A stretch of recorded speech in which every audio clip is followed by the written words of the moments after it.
تو السلام علیکم رحمۃ اللہ وبرکاتہ مائی اسلامک فرینڈس. اگر آپ اللہ اور اس کے رسول صلی اللہ علیہ وسلم کی باتوں سے محبت رکھتے ہیں تو اس ویڈیو کو پورا ضرور دیکھیے گا.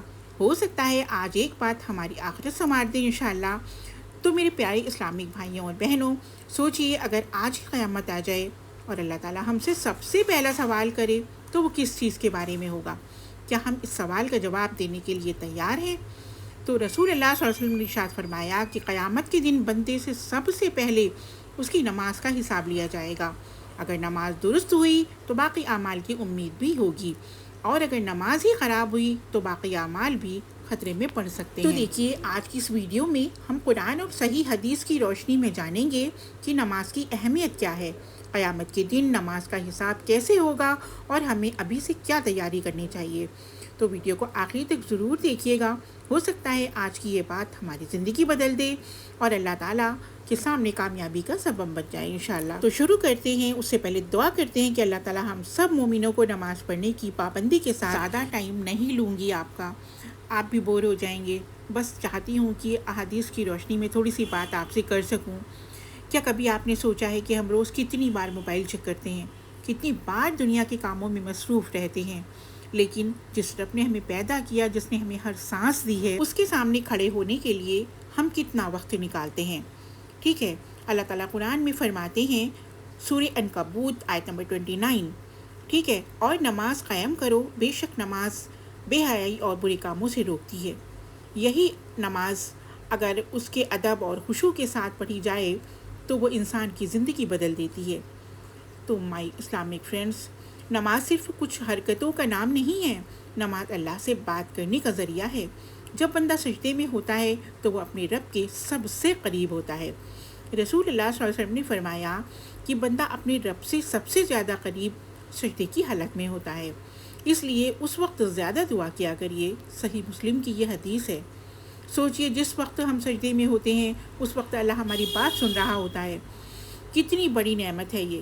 لیکن افسوس آج بہت سے لوگ نماز کو بوجھ سمجھتے ہیں، لیکن کبھی کہتے ہیں کہ وقت نہیں ہے، کبھی کہتے ہیں کہ بعد میں پڑھ لیں گے، لیکن بہت آ جائے گی، اس کا وقت کسی کو نہیں معلوم.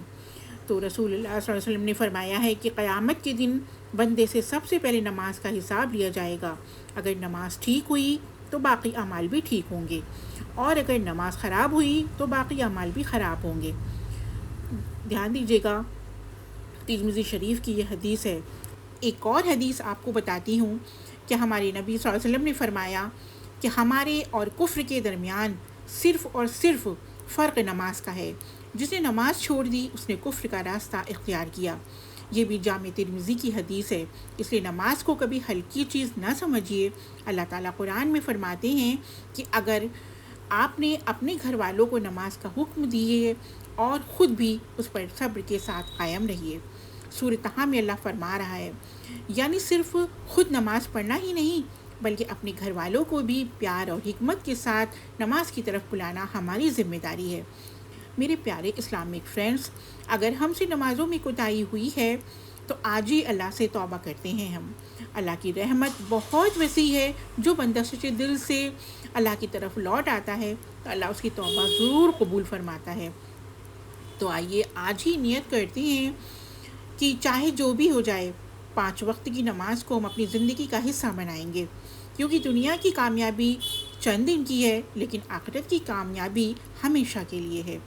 آخر میں بس ایک دعا ہی کروں گی کہ یا اللہ ہمیں 5 وقت کی نماز پابندی کے ساتھ پڑھنے کی توفیق عطا فرمائے، ہماری نمازوں میں خشوع اور اخلاص پیدا فرمائے، ہماری دنیا اور آخرت کی کامیابی نصیب فرمائے.